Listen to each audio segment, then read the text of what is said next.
Dark Dimension presents The Russian Sleep Experiment, Part 1.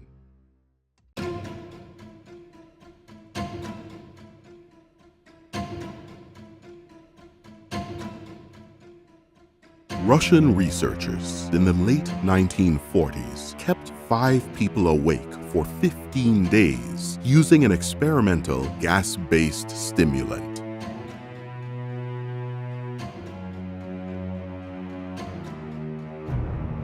They were kept in a sealed environment to carefully monitor their oxygen intake so the gas didn't kill them, since it was toxic in high concentrations.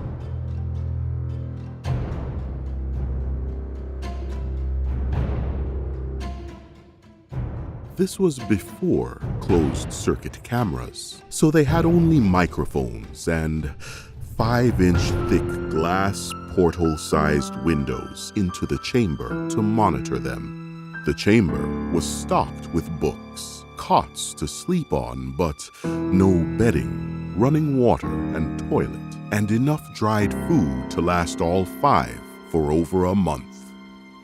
The test subjects were political prisoners deemed enemies of the state during World War II.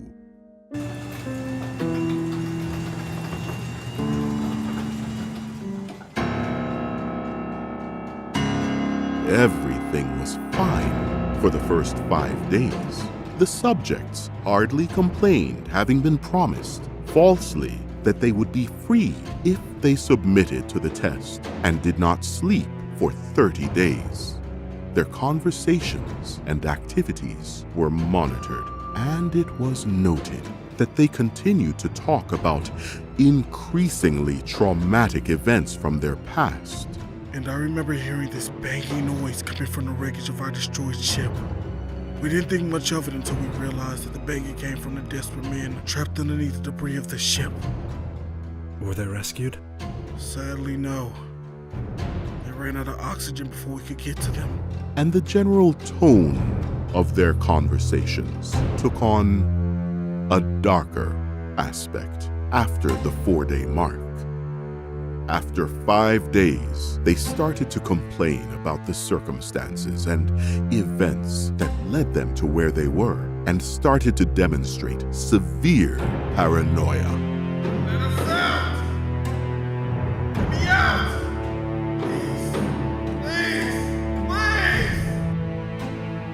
They stopped talking to each other and began alternately whispering to the microphones. Oddly, they all seemed to think they could win over the trust of the experimenters by turning over their comrades. Listen, if you let me out, I'll turn over these other guys to you. What do you say? At first, the researchers suspected this was an effect of the gas itself. After 9 days, the first of them started screaming. He ran the length of the chamber, repeatedly yelling at the top of his lungs. For 3 hours straight, he continued attempting to scream, but was only able to produce occasional squeaks. The subject must have torn their vocal cords. Everyone else seems unbothered by all the commotion. Surprising thing about his behavior is how the other captives reacted to it, or rather, didn't react to it. They continued whispering to the microphones until the second of the captives started to scream. The 2 non-screaming captives took the books apart, smeared page after page with their own feces, and pasted them calmly over the glass portholes. The screaming promptly stopped. So did the whispering to the microphones.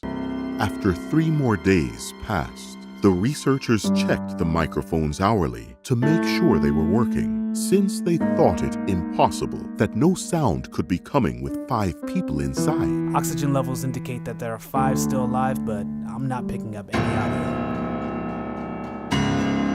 It was the amount of oxygen 5 people would consume at a very heavy level of strenuous exercise.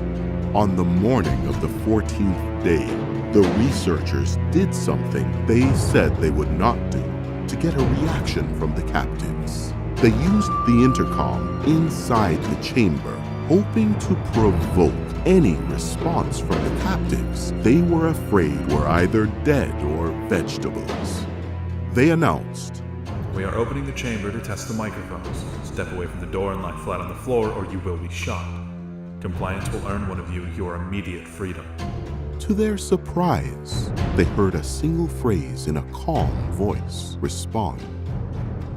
We no longer want to be freed.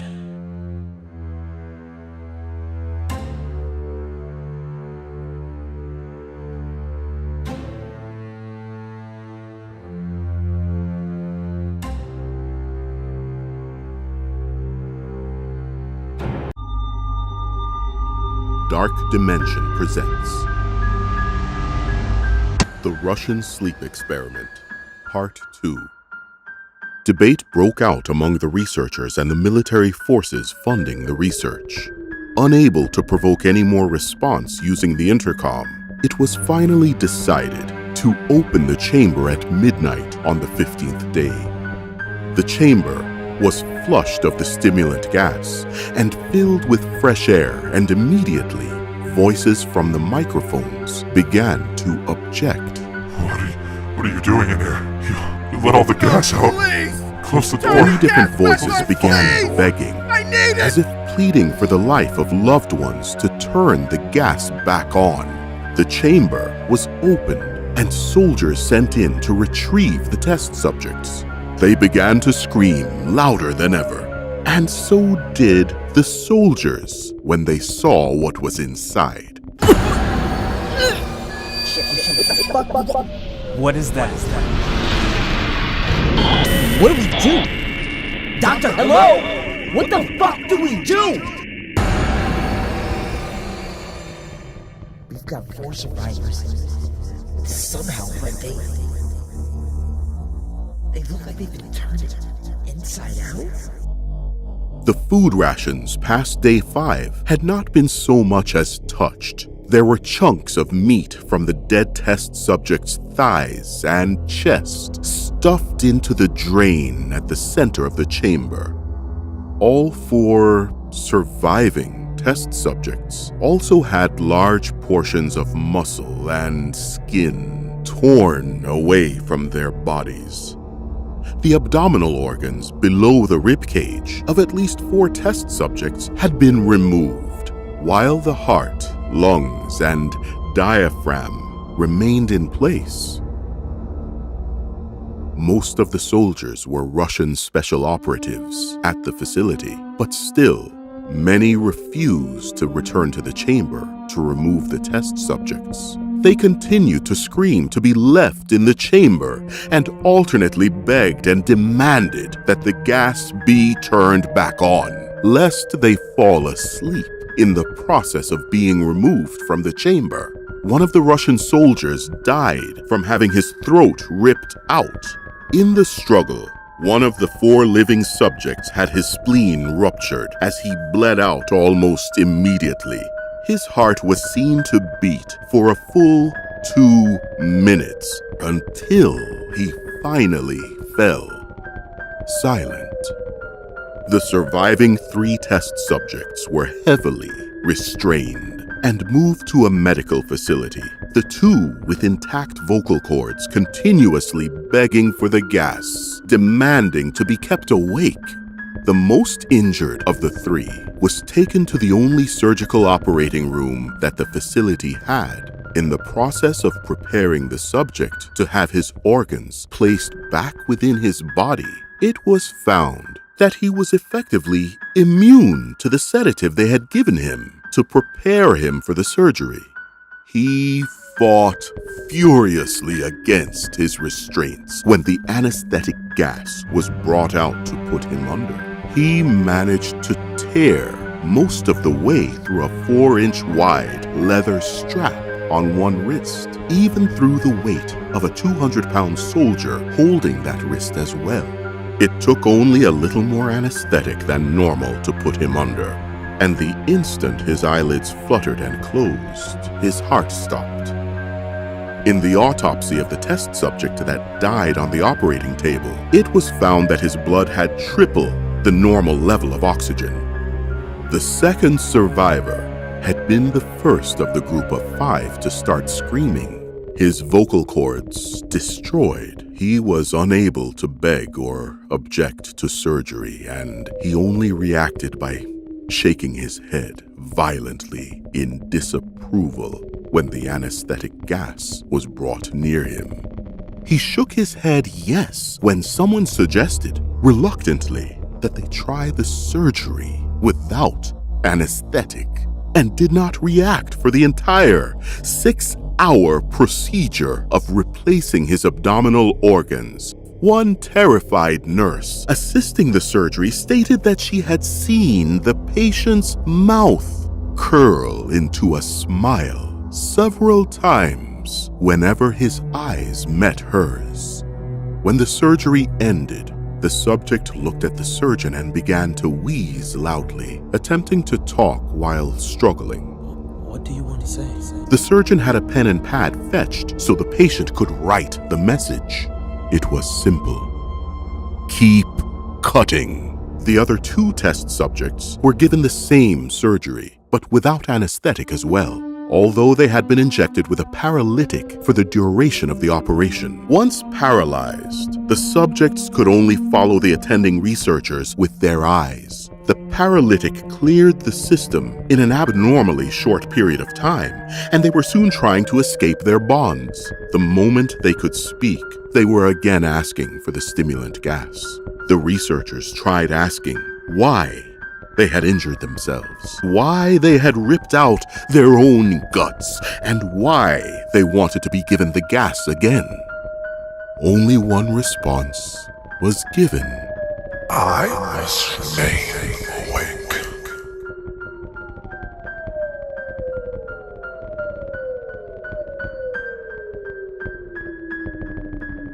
I encountered the rake, and here is the true story of what happened.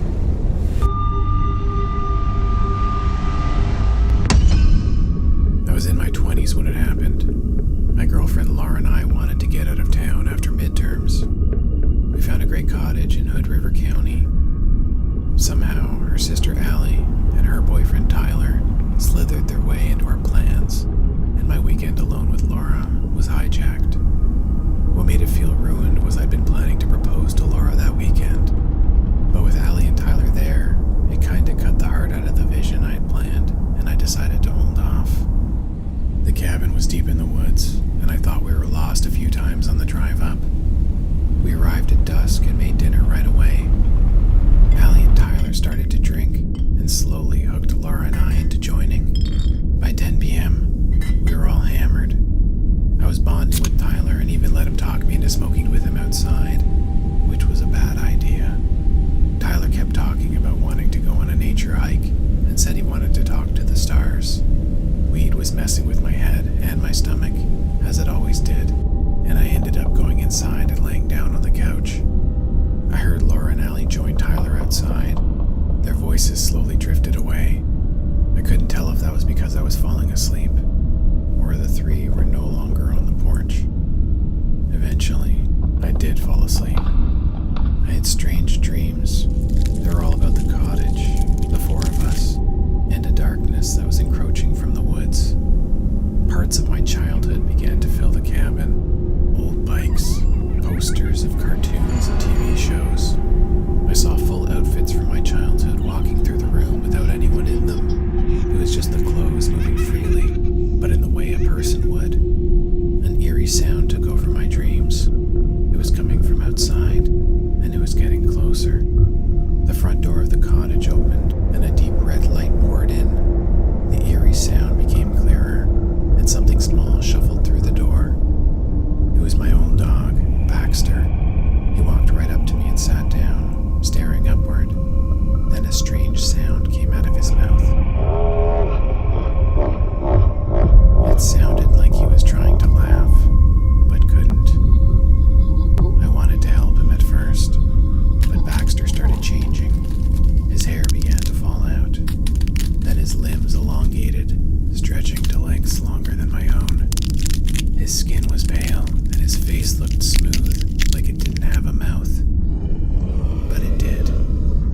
because when it finished changing and laid its eyes back on me, a slit opened up on its face that revealed jagged teeth from a previously hidden jaw that unhinged and opened up.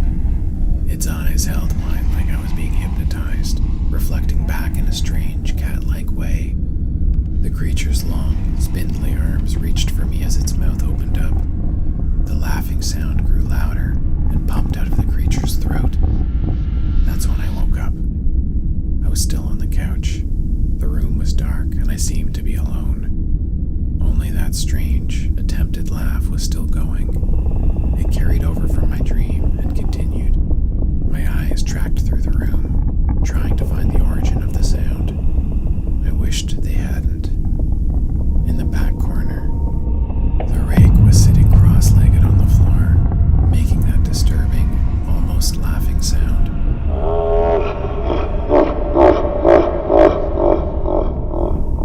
Then I noticed what the rake was holding. A bloody football. Tyler's.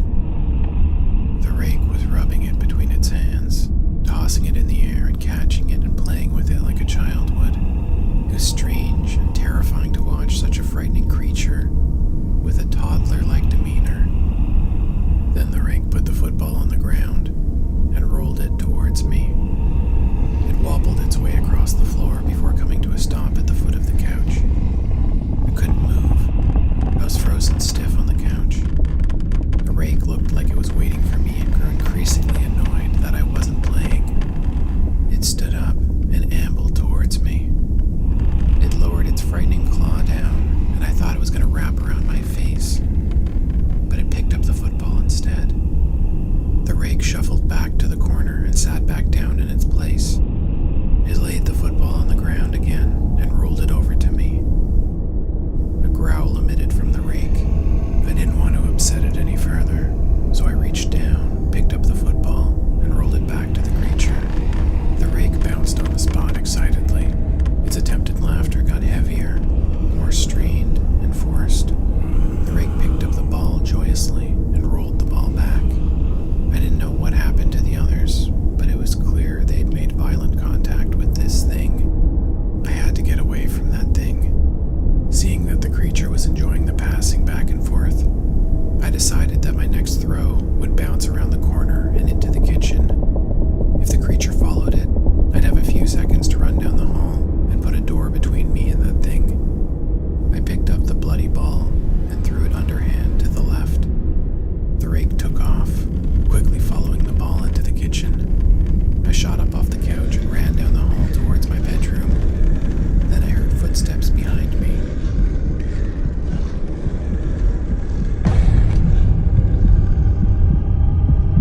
I turned into the first room I could, which was the bathroom.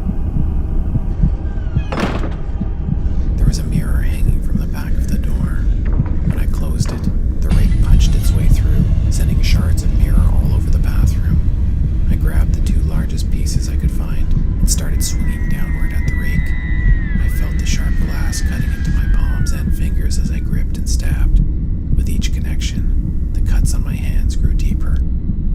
But so did the cuts on the rake. But I managed to drive it back.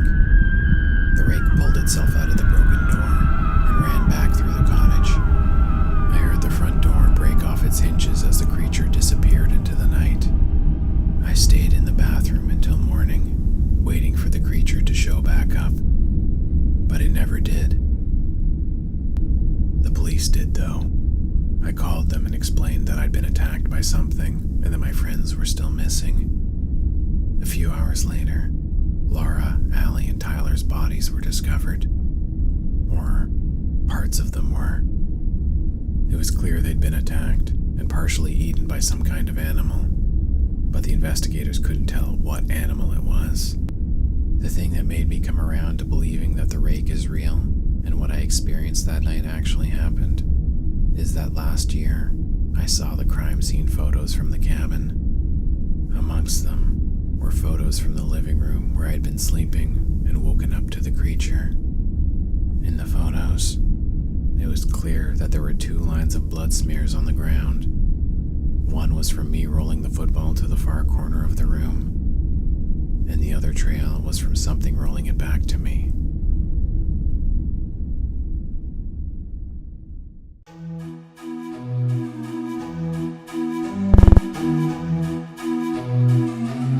Treasure. They said it was here. But what if it isn't? Are we close, Percy? Yes, you are close.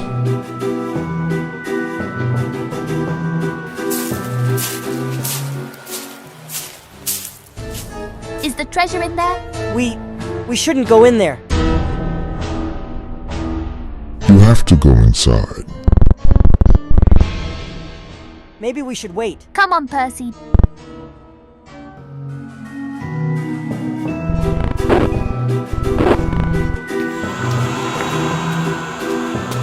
Do you hear that, Percy?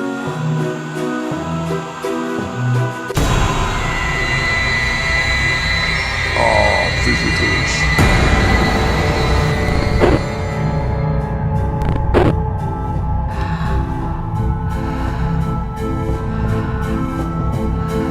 Just in time. Percy, what's happening? I Brought you here. It's the only way. He needs more skin. And I need to bring it to him. We take what is ours.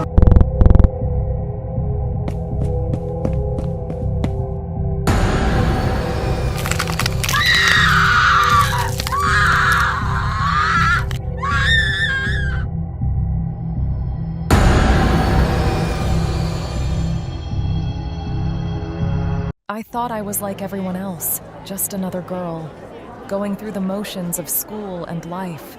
But it wasn't long before something changed. It started with small things, shadows creeping at the edge of my vision, voices whispering in the quiet moments when no one was around. The whispers, they were the first sign. At first, I ignored them, thinking it was my mind playing tricks. But then, the darkness followed me everywhere. My parents thought it was all in my head. Doctors poked and prodded, ran tests and gave me pills. They told me I was just sick, that I could get better if I listened to them. But the pills, they did nothing. No medicine could silence them. The voices wouldn't stop. They grew louder, more violent. I wasn't just sick. Something was inside me. When the doctors failed, my parents turned to the church. They thought it was the only way. I wanted to believe them. I wanted to be saved.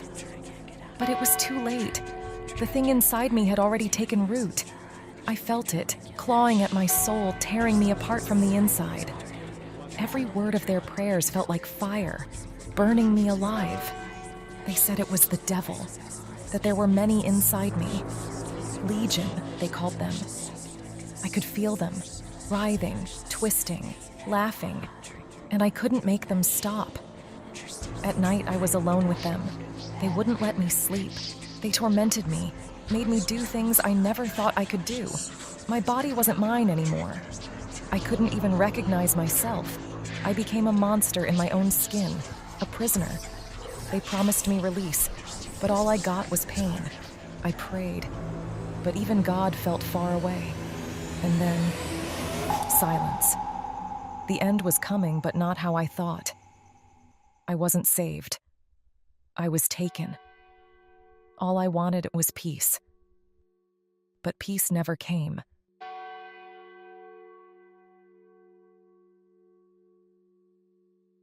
My dad used to tell me to avoid the back roads at night. He said, "Son, nothing good ever came from them. Stick to the highway." For the longest time, I thought he was just trying to scare me, but now I wish I had listened. It was around 10:30 p.m. when I left my friend Jake's place. We'd been watching movies, and I'd lost track of time. My house was about 25 minutes away by highway, but I figured I'd take the back roads to shave off a few minutes. They were pitch black, the only light coming from my high beams cutting through the thick fog that seemed to roll in out of nowhere. No cars, no houses, just endless asphalt twisting through the woods. I'd driven them before, but something about that night felt off. About 10 minutes in, I saw someone on the side of the road. A man, maybe late 30s, in a flannel shirt and jeans. He didn't have a car. He wasn't walking. He was just standing there, facing the trees, not moving. As I passed, I slowed down a little, thinking maybe he needed help. But he didn't turn, didn't react, just stood there motionless. I kept driving. Maybe a mile later, I saw another one. Same thing. Man in a flannel, standing, facing the woods. No reaction. Now I was getting creeped out. I sped up a bit, chalking it up to some weird prank. But then I saw a third. This one was a woman. Same posture, same stillness. That's when I knew something wasn't right. I hit the gas, gripping the steering wheel tighter. The fog got thicker. My phone lost signal. And then my headlights flickered, just for a second, but enough to make me slow down again. That's when I saw the sign. Welcome to Dyer. I'd never heard of Dyer, not once. I've lived in this county my whole life, and there's no town called Dyer. But there it was, a rusted, old wooden sign, half hidden by vines. I figured maybe I'd made a wrong turn. GPS still wasn't working. I slowed down and looked for a place to turn around. That's when I noticed the houses. Old, abandoned farmhouses, falling apart, windows boarded up, no lights, no cars. But then I noticed they weren't empty. There were people standing in the yards, still, silent, all facing the road. My stomach dropped. I tried to turn the car around, but the fog was too thick. I couldn't see more than 10 feet ahead. Every time I turned, the road kept going forward. No intersections, no driveways, just the road. I was stuck. Then I saw her, a little girl standing in the middle of the road. Pale skin, dark dress, no shoes, eyes locked on mine. I slammed on the brakes, heart pounding. But when I looked up again, she was gone. I don't remember making the decision to keep driving. My body just acted. My hands turned the wheel. My foot hit the gas. I had to get out of there. That's when I saw the figure in my back seat.